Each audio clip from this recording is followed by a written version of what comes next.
Hello everyone students, कैसे हो।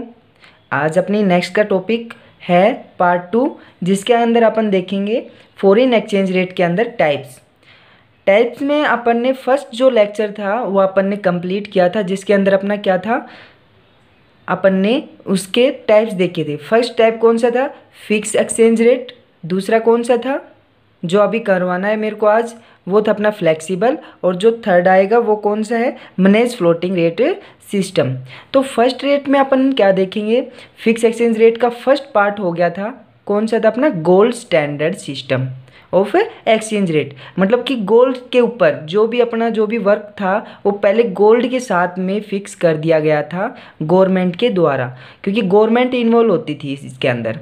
ठीक है, इसके मतलब इसमें था क्या कि fix exchange rate means that rate of exchange is fix by the government. किसके द्वारा की जाती थी, फिक्स कर दी जाती थी गवर्नमेंट के द्वारा।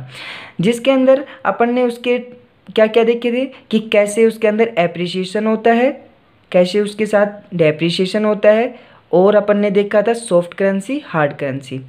इन सब टॉपिक करने के बाद में आज जो नया टॉपिक है अपना वो कौन सा है, ब्रिटेन वुड सिस्टम। ये पिछले पार्ट का छोटा सा पॉइंट रह गया था, मैंने कहा था नेक्स्ट वीडियो में आपके लिए लेके आऊँगा। तो चलो आज की क्लास अपन स्टार्ट करते हैं इसके साथ में।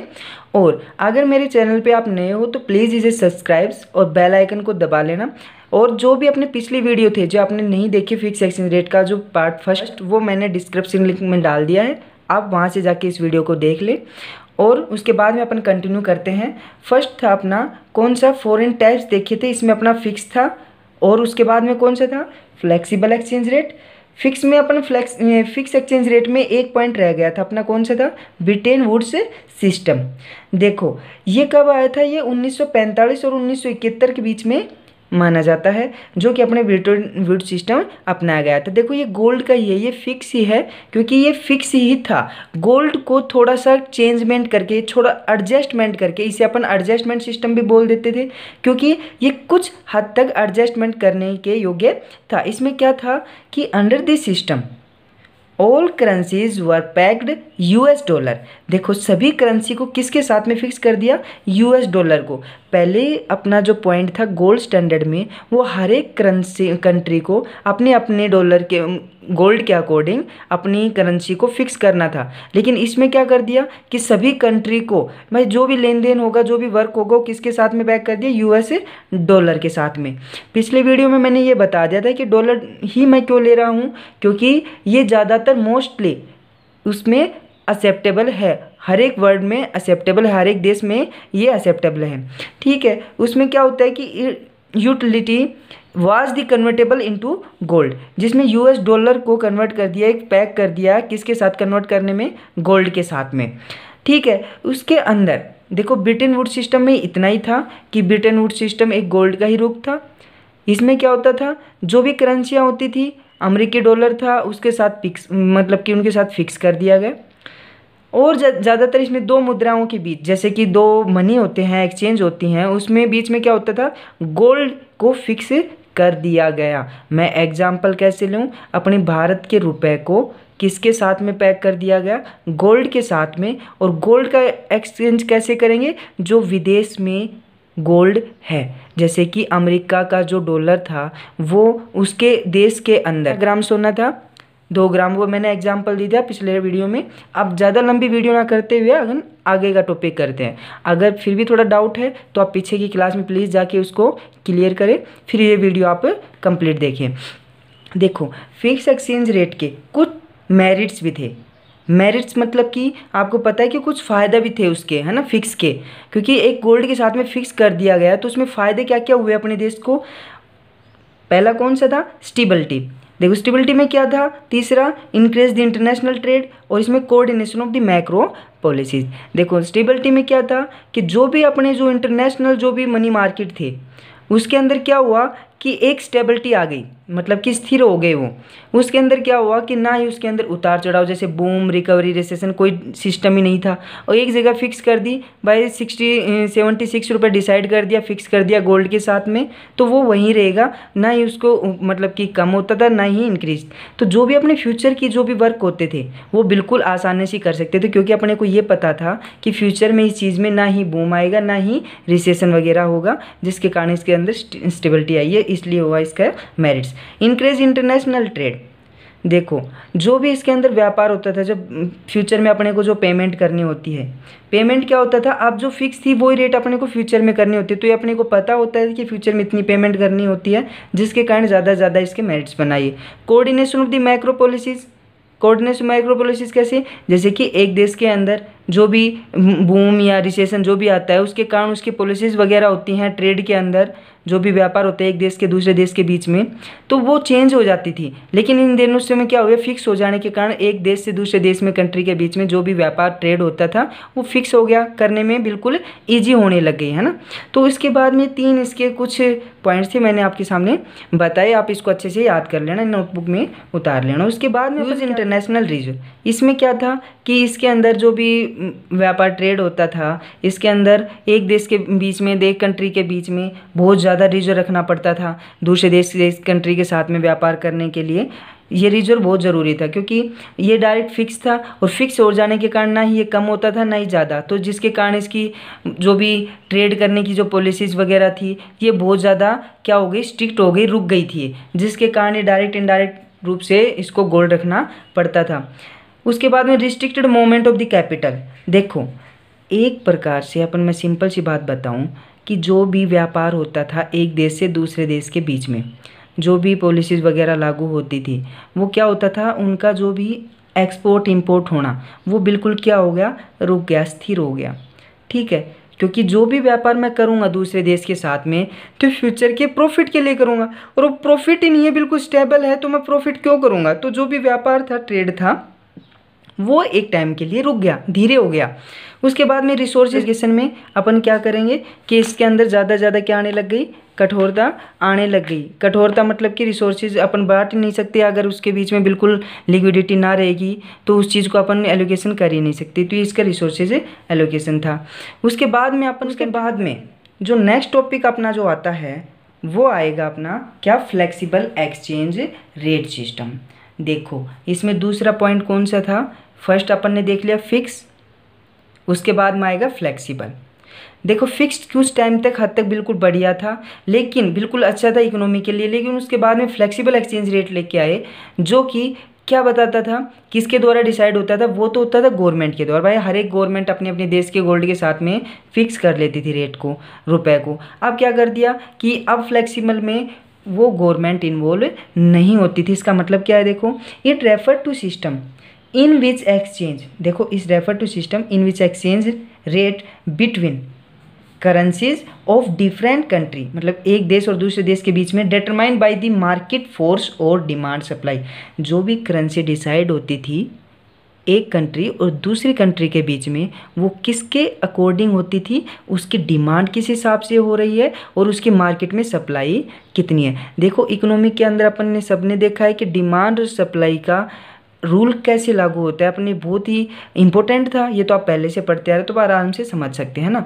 डिमांड और सप्लाई का, तो सबसे पहले देखो डिमांड कब होती है किसी चीज़ की, जब अपने को ज़रूरत पड़ती है, और सप्लाई करने वाला कौन होता है, जो जिसको गुड्स चाहिए होता है वो उस चीज़ की सप्लाई करता है। गुड्स मतलब कि उसके बदले में कुछ करेंसी वगैरह चाहते हैं, वो गुड्स को सप्लाई करता है। देखो इसके अंदर अपने समझने का सबसे पहले तरीका ये है कि डिमांड और सप्लाई कैसे अकॉर्डिंग डिसाइड करती हैं। तो पहले तो बताओ कि इसके अंदर मेरिट्स देखेंगे, डीमेरिट्स देखेंगे किसके, फ्लेक्सिबल एक्सचेंज रेट के। आपके बुक के अकॉर्डिंग ये पॉइंट कुछ आगे भी हो सकते हैं पीछे, आप उसको एडजस्ट कर लेना। मैंने इस पॉइंट को बहुत ही अच्छे से और सही से तरीके से बनाए हैं। तो मेरिट्स में इसमें क्या लिखोगे, सबसे पहले ये बताओ, अगर पूछे कोई फ्लेक्सिबल एक्सचेंज रेट का फ़ायदा क्या हुआ भाई, क्योंकि अपन ने पिछले बुक में देखा था फिक्स का, तो इसमें फ़ायदा क्या हुआ कि मेरिट्स क्या हुआ, no need for international reserve, no need for international reserve. ये बताओ डिमांड और सप्लाई के अकॉर्डिंग रेट डिसाइड होते थे। अगर किसी चीज़ की डिमांड बहुत ज़्यादा हो जाती है तो उस चीज़ की ऑटोमेटिक बात है कि सप्लाई कम हो जाएगी, सप्लाई कम होने से उसकी रेट बढ़ जाती है। ऐसे ही ये चलता है। No need for international reserve, इसके अंदर अपने को रिजर्व रखने की कोई ज़रूरत नहीं होती थी, क्योंकि डिमांड और फोर्सेस के अकॉर्डिंग ऐसे अपने आप रुपए जो था वो एक्सचेंज इक्विलिब्रियम पॉइंट पे आ जाता था, अपने को रिजर्व रखने की कोई ज़रूरत नहीं होती थी। ठीक है, रिसोर्सेज एलोकेशन, भाई ये बताओ क्या होता है कि जैसे कि क्या होता है कि फिक्स में तो क्या था, रिसोर्सेज का अपन कन्वर्ट क्यों नहीं कर पाते थे, क्योंकि फिक्स के अंदर रिसोर्सेज जो भी थे उसको एलोकेशन करना संभव नहीं होता, क्योंकि वो फिक्स होते हैं। और फ्लेक्सिबल में उस चीज़ को अपन कर सकते हैं। अपने पहले भी डिमांड सप्लाई का रूल पड़ा हुआ है, क्योंकि फ्लेक्सिबल में ज़्यादा से ज़्यादा गुड्स की अपन सप्लाई इंक्रीज डिक्रीज, मतलब कि गुड्स का मतलब यहाँ पे किसको लेके चलना है, करेंसी को इंक्रीज और डिक्रीज उस हिसाब से मार्केट फोर्स के अकॉर्डिंग वो हो सकता है। तो रिसोर्सेज का अपन एलोकेशन भी कर सकते हैं आराम से, बिल्कुल। जो भी एक देश से दूसरे देश में जो भी रिसोर्सेज का एलोकेशन होना है वो बिल्कुल सही तरीके से हो सकता है। कैपिटल मूवमेंट, इसका सिंपल सा ही मतलब समझ में आ रहा है कि कैपिटल मतलब कि जो भी एक देश की कैपिटल है वो दूसरी देश में क्या कर सकते हैं, मूवमेंट कर सकते हैं। एक जगह से दूसरी जगह में करेंसीज का लेन देन अदला बदली हो सकती है, परचेज सेल आप आराम से कर सकते हैं। इसके फ़ायदे थे फ्लेक्सिबल के। लेकिन डीमेरिट्स भी थे बेटा। डीमेरिट्स कैसे थे स्टूडेंट्स, इसमें क्या थी, इंस्टेबिलिटी। भाई उसमें स्टेबिलिटी स्थिरता थी, इसमें इंस्टेबिलिटी। भाई ये बताओ डीमेरिट्स कैसे हुआ। इंस्टेबिलिटी मतलब कि ये सिर्फ मांग और डिमांड पे फोर्सेस पे ही कोडिंग होता था। अगर रिसेशन और डिप्रिसिएशन के टाइम में स्थिरता ना होने के कारण, इंस्टेबिलिटी ना होने के कारण इकोनॉमी बिल्कुल क्या हो जाती थी, लो हो जाती थी, और वो देश ग्रो नहीं कर पाता था। इसके अंदर ही क्या होता था, घटती बढ़ती रहती है, जिसके कारण इसका ये डीमेरिट्स बना। मैक्रो पॉलिसीज मतलब कि बहुत सारे जो देश होते हैं वो खुद के अकॉर्डिंग मतलब कि अपने अनुसार जो भी पॉलिसीज़ वगैरह बनाते हैं करेंसी को लेकर, वो क्या होते हैं, बहुत बड़े लेवल पे होते हैं, जिसके कारण भी इसका एक डीमेरिट्स बनता है। क्योंकि हर एक देश में अलग अलग जो पॉलिसीज़ वगैरह होती हैं, अलग अलग जो वर्क होता है वो अपने हिसाब से ही करते हैं, जिसके कारण क्या हो जाता है, माइक्रो पॉलिसीज़ एक डीमेरिट्स पॉइंट बनता है। उसके बाद में देखो, मैं अगर कहूँ फ्लेक्सिबल एक्सचेंज रेट का मीनिंग बता दोगे आराम से, ठीक है। इसका मेरिट्स भी ठीक है, डीमेरिट्स भी इसके बता सकते हो आप। इसके बाद में भाई ये बताओ मेरे को डिमांड कैसी हुई, इसकी डिमांड कैसे हुई। डिमांड में कैसे करोगे तुम, इजी से पॉइंट है भाई। ये कहोगे कि मैं फॉरेन एक्सचेंज की डिमांड क्यों करता हूँ, फॉरेन एक्सचेंज रेट की डिमांड क्यों करता हूँ। तो ये बताओ, मैं एग्जांपल ले लूँ, जैसे कि मेरे को गुड्स खाने के लिए क्या चाहिए भाई, मेरे को गुड्स चाहिए। डिमांड कब करता हूँ, मेरे को चीज़ की ज़रूरत है, जीवित रहना है। ऐसे बेटा मेरे को डॉलर क्यों ज़रूरत पड़ती है, क्योंकि मैं बाहर विदेशों से कुछ ना कुछ खरीदता हूँ। इस प्रकार से मेरे को डिमांड चाहिए। डिमांड क्या क्या किस रूप से होती हैं भाई, मैं पूछूँ कि यार ये अपने को डॉलर चाहिए क्यों, कोई भी आपसे पूछे, या आपको आगे से कोई नॉलेज होनी चाहिए इस चीज़ की कि डिमांड क्यों करनी है भाई, मेरे को डॉलर ज़रूरत क्यों पड़ी। ये देखो अपन, repayment of the international loan. अगर मैंने किसी से लोन लिया है, कल को मेरे को वापस देना है, तो वो अपने को पेमेंट करने के लिए डॉलर में पेमेंट करना होता है। अगर मेरे पास डॉलर है तो मैं उस लोन को पेमेंट कर सकता हूँ, नहीं तो नहीं कर सकता। इसलिए मेरे को पास क्या होती है, डिमांड पड़ती है किसकी, फॉरेन एक्सचेंज के अंदर डॉलर की। अगर डॉलर की डिमांड क्यों कर रहा हूँ मैं, क्योंकि मेरे को लोन का दोबारा से रीपेमेंट करना है। समझ में आ गया होगा, बिल्कुल ईजी था। Investment the rest of the world, देखो मैं दूसरे देश में अगर इन्वेस्टमेंट करना चाहता हूँ, यहाँ से मैं अमेरिका में इन्वेस्टमेंट करना चाहता हूँ, तो मेरे को क्या चाहिए, डॉलर चाहिए। डॉलर में ही वहाँ इन्वेस्टमेंट कर सकता हूँ, सिंपल सा था। तो क्या हो गया, investment in the rest of the world. अगर इन्वेस्टमेंट करना है तो मेरे को डिमांड करनी होगी किसकी, फॉरेन एक्सचेंज मेरे पास चाहिए, तभी मैं जाके इन्वेस्टमेंट कर सकता हूँ। इम्पोर्ट्स, कोई भी चीज़ की मेरे को कुछ क्या करना हो, ख़रीदना हो बाहर विदेशों से, भाई अमेरिका से मेरे से फ़ोन मंगवाना है, आईफोन मंगवाना है या अदर चीज़ मंगवानी, कोई भी गुड्स ले सकते हो आप। तो गुड्स मंगाते हैं तो क्या करते हैं, इंपोर्ट्स कर सकते हैं, तो उसके बदले में मेरे को पेमेंट किस में करनी पड़ती है, डॉलर में। ठीक, इसलिए मेरे को डॉलर की ज़रूरत पड़ी। ग्रांट्स एंड डोनेशन, किसी देश को दान दक्षिणा या जो भी देना हो किसी देश को, तो किस में पेमेंट करनी पड़ेगी, डॉलर में। कहीं अर्थक्वेक हो गया, भूकंप वगैरह आ जाते हैं ना ये, इसके कारण मेरे को दान डोनेशन वगैरह देने पेमेंट करनी पड़ती है, तो वो उसके लिए मेरे को डॉलर चाहिए। डायरेक्ट परचेज अब्रॉड, मैं किसी देश में घूमने के लिए जाता हूँ अमेरिका में, तो वहाँ की कुछ मेरे को फैसिलिटी चाहिए, तो वो डायरेक्ट परचेज अब्रॉड हो गई, विदेशों में ख़रीदने के लिए मेरे को डॉलर चाहिए। पेमेंट ऑफ द इनकम, भाई पेमेंट इनकम कैसे है, कि बाहर विदेशी लोग हैं अपने देश के अंदर काम करते हैं, तो जो भी वो काम करते हैं ना, तो उसके बदले में उन्हें पेमेंट करते हैं, तो वो अपने देश खुद के देश में लेके जाते हैं, खुद के देश में लेके जाते हैं, यहाँ कमाएंगे और अपने खुद के देश में भेजते हैं। जैसे अपने देश के बाहर जाके कमाते हैं और यहाँ अपने देश में पेमेंट करते हैं, वापस भेजते हैं, तो ऐसे इसमें होता है रीपेमेंट ऑफ इनकम। जो फैक्टर जो भी वर्कर है यहाँ काम करते हैं और अपने देश में इनकम भेजते हैं, तो उनको क्या किस में पेमेंट करनी पड़ती है, हमें डॉलर में पेमेंट करनी पड़ती है। ये समझ लो कि ये जो पेमेंट का वर्क है ना, डॉलर को कन्वर्ट करने का काम कौन कर रहा है, फिलहाल आरबीआई है अपनी, ठीक है। जो भी मनी का जो कंट्रोलर है वो आरबीआई है। नेक्स्ट टॉपिक देखते हैं। देखो इसमें क्या होगा, सप्लाई। भाई ये बताओ कि सप्लाई की ज़रूरत कैसी हुई। भाई सब डिमांड कर रहा हूँ तो सप्लाई भी तो होगी ना, क्योंकि सप्लाई डॉलर की नहीं होगी तो अपन डिमांड कहाँ से करेंगे। सिंपल सी बात है ना। अगर मेरे पास पैसे नहीं होंगे तो मैं डिमांड पहन के कर नहीं सकता। अगर पहन के डिमांड चाहिए तो मेरे को पैसे चाहिए, तो ऐसे एक दूसरे पे अकॉर्डिंग डिपेंड होते हैं। तो सप्लाई बताओ, सप्लाई को याद रखना अपन देखेंगे फॉरेन के डिमांड से, मतलब कि फॉरेन के प्रोस्पेक्ट से, दूसरे विदेश के प्रोस्पेक्ट से, ठीक है।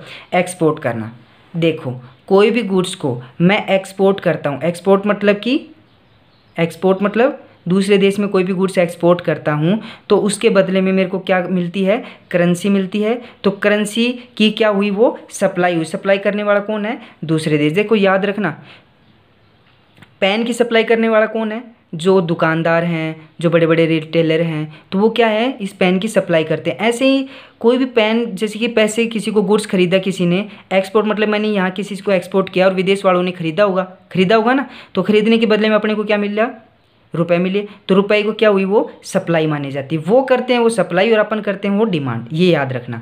Investment for rest of the world.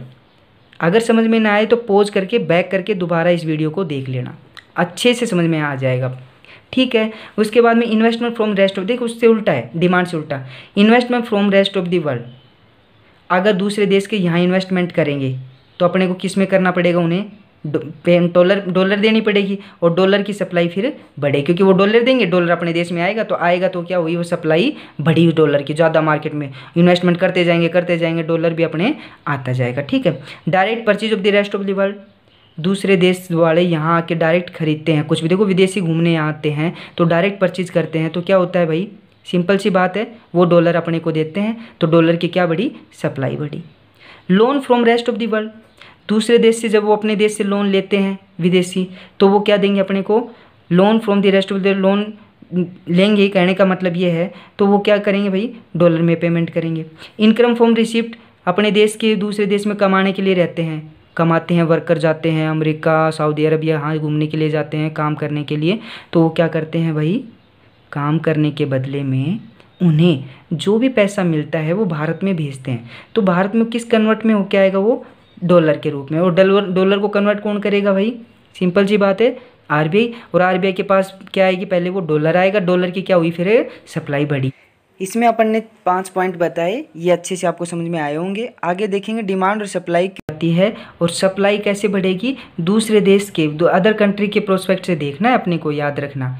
उससे देखोगे तो आपको भी याद आ जाएंगे, एक बार इसको रिवाइज करना, रिपीट कर लेना। अगर थोड़ा सा समझ में ना आए तो वीडियो को पॉज करके दोबारा से एक बार रिपीट करना, आ जाएगा आपको अच्छे समझ में।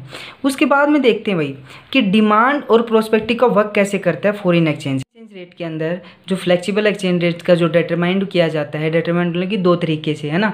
तो इसमें कैसे क्या करेंगे अपन, डिटरमाइंड कैसे करते हैं कि जैसे कि रुपए जो करेंसी होती है उसकी डिमांड बढ़ने पर उसके रेट पे क्या इफेक्ट पड़ता है, सप्लाई के बढ़ने और कम होने से क्या इफेक्ट पड़ता है। तो सबसे पहले अपन क्या देखेंगे, फ्लेक्सिबल एक्सचेंज रेट का अपन क्या देखेंगे, फ्लेक्सिबल एक्सचेंज जो रेट है, फ्लेक्सिबल एक्सचेंज जो रेट है वो अपनी किस चीज़ पे होता है भाई, उसमें देखेंगे अपन डिमांड और सप्लाई के प्रोस्पेक्टिव से, ठीक है। तो सबसे पहले अपन डिमांड को देखते हैं, सबसे पहले किसको देखते हैं अपन, डिमांड को। तो डिमांड में क्या होता है भाई, सिंपल सी बात है, अपन ने ये डायग्राम बनाया, ठीक है, आप भी अपनी नोटबुक में बनाना, आ जाएगा आपको, ठीक है। इसके अंदर अपन ने यहाँ पे क्या लेना है भाई, डिमांड फॉर एक्सचेंज रेट, ठीक है। ये अपनी क्या हो गया, एक्स एक्सिस, यह हो गया वाई एक्सिस। इसके ऊपर यहाँ पे क्या ले होगी बताओ, इस पे लेंगे अपन रेट ऑफ फॉरेन एक्सचेंज। ठीक है, फॉरेन एक्सचेंज का रेट, रेट मतलब कि रुपए, याद रखना, मैं सिंपल से तरीका बताऊं, रुपए होता है, ये याद रखना। ठीक है, एक्सचेंज मतलब रुपए। इसमें अपन देखेंगे डिमांड, डिमांड का सर्कल क्या बनता है भाई, सिंपल से अपन ऐसे बनाते हैं, वो अपने टेबल के अकॉर्डिंग बनता है, याद रखना ये। ठीक है, ये डिमांड का। ठीक है, डिमांड में क्या होता है कि जब मैं रेट फिक्स कर दिया भाई, यहाँ पे डिमांड का अगर चैप्टर कर रखा है तो और भी अच्छे समझ से आ सकती है आपको। ये एम ले लिया यहाँ पे, और यहाँ पे मैंने क्या ले लिया, रेट, आर से क्या ले लिया, रेट, जो रेट फिक्स कर दिया। अब कितना रेट चल रहा है, मैं एग्जांपल ले तो इक्वल टू $1। ठीक है, इसको अपन लेके चलेंगे। अगर डिमांड किसी चीज़ की बढ़ती है तो सिंपल सी बात है, डिमांड और सप्लाई, डिमांड और रेट में क्या होता है, अपोजिट रिलेशन होता है, नेगेटिव रिलेशन। रेट किसी का बढ़ता है तो उसकी डिमांड कम, और किसी की रेट कम होता है तो उसकी डिमांड ज़्यादा। तो अब ये बताओ, रेट है बेटा, तो यहाँ पे है $1 है, अगर ये बढ़ जाए, ऊपर की तरफ हो जाए, 76 से कितनी होगी यहाँ पे, रेट बढ़ना मतलब कि स्ट्रॉन्ग होना, स्ट्रॉन्ग होने का मतलब कि $77 दे दिए $1 के, मतलब कि वो इतना स्ट्रॉन्ग हो गया कि $1 के मुकाबले में $77 लेने लग गया, पहले 76 ही लेता था। तो ऊपर की तरफ जाएगी, शिफ्ट हो जाएगी लेफ्ट की तरफ डिमांड। ठीक है, ये कितनी होगी, R1, रेट बढ़ी तो उसकी डिमांड पे क्या इफेक्ट पड़ेगा, सिंपल सी बात है, डिमांड क्या हो जाएगी, डिमांड कम, और ये कितने हो जाएगी, M1। ठीक है, सिंपल सा प्रोस्पेक्टिव क्या था, जैसे रेट इंक्रीज डिमांड वैसे ही डिक्रीज, ऐसे फॉरेन एक्सचेंज में भी होता है। ठीक है, अगर मैं कहूँ इसकी रेट कम हो गई, रेट मतलब कि क्या थी, पहले 76 थी, अब रेट कम होके कितनी होगी, 45, मतलब कि अपना रुपये स्ट्रॉन्ग बन गया डॉलर से।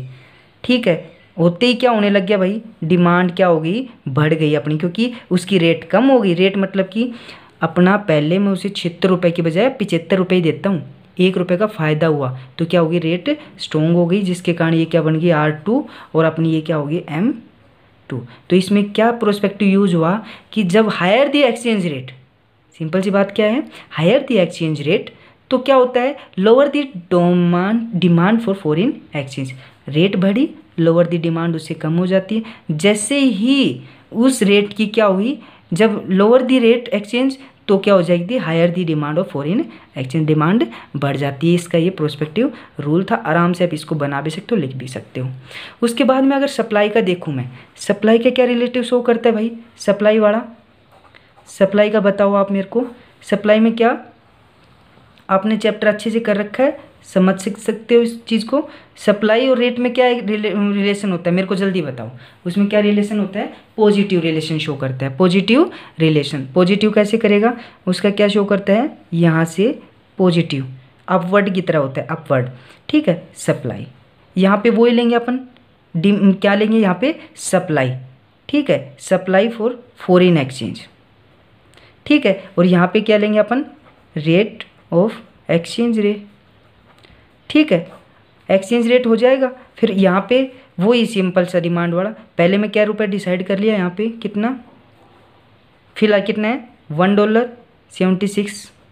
ठीक है, अब उसके बाद में मैं देखो, सिंपल सा फंडा इसके अंदर, जब मेरी रेट बढ़ेंगे मतलब कि मेरा स्ट्रॉन्ग हो गया, क्या स्ट्रॉन्ग, क्या हो गया, करेंसी स्ट्रॉन्ग हो गई, $1 के बदले में अब ₹77 लेने लग गया, पहले 76 ही लेता था अपने से, तो वो रेट में क्या करेगा, उसकी सप्लाई बढ़ा देगा। सप्लाई क्यों बढ़ाएगा, क्योंकि मैंने ये बताया था कि सप्लाई बढ़ने के कारण क्या हो जाती है, सिंपल सा बताओ, सप्लाई बढ़ने से, सप्लाई को प्रोस्पेक्टिव कौन करने वाला है, विदेश, और विदेश को फ़ायदा कब होगा, जब उसे रेट बढ़िया मिलेगा, जब उसको रेट अच्छा मिल रहा है, अपनी वीक हो गई करेंसी तो उसको रेट अच्छा मिला, तो उसने ₹73 स्टार्ट करते वो सोचेगा मेरे को तो फ़ायदा है, तो वो रेट भी क्या, साथ साथ उसकी सप्लाई भी, क्योंकि अपने से ज़्यादा गुड्स खरीदने लग जाएगा, ईजी है, तो ज़्यादा गुड्स खरीदेगा तो मार्केट के अंदर सप्लाई ऑटोमेटिक बढ़ जाएगी। अगर क्या होगा, मेरी करेंसी स्ट्रॉन्ग हो गई, पहले उसे 77 की बजाय 75 की बजाय मैं $1 में ₹75 का गुड्स देता हूँ, तो वो क्या कर देगा, उस मार्केट के अंदर कम खरीदेगा, और कम खरीदेगा तो मार्केट में क्या हो जाएगी, रेट कम हो जाने के कारण उसकी सप्लाई भी ऑटोमेटिक क्या हो जाएगी, कम हो जाएगी, यहाँ से यहाँ पे आ जाएगा। ठीक, इस चीज़ को समझ ली, मैंने अच्छे से समझाया इस चीज़ को। और फिर भी आपको कोई इस चीज़ में, ये डिमांड का था, ये सप्लाई, इस चीज़ में कोई भी आपको डाउट हो तो प्लीज़ कमेंट में दोबारा बताएं कि ये दोबारा रिपीट की जाए, मैं उस चीज़ को दोबारा लेके आऊँगा। और पहले की अगर वीडियो नहीं देखी तो आप उसको जाके बिल्कुल कंप्लीट करके देखिए। नेक्स्ट टॉपिक में अपन लेके आएंगे इसका इक्विलिब्रियम पॉइंट कैसे बनता है, फिर आगे का नेक्स्ट टॉपिक बनाते रहेंगे। अगर ये वीडियो अच्छी लगी हो तो प्लीज़ लाइक शेयर और कमेंट करना ना भूलें। Thanks for watching.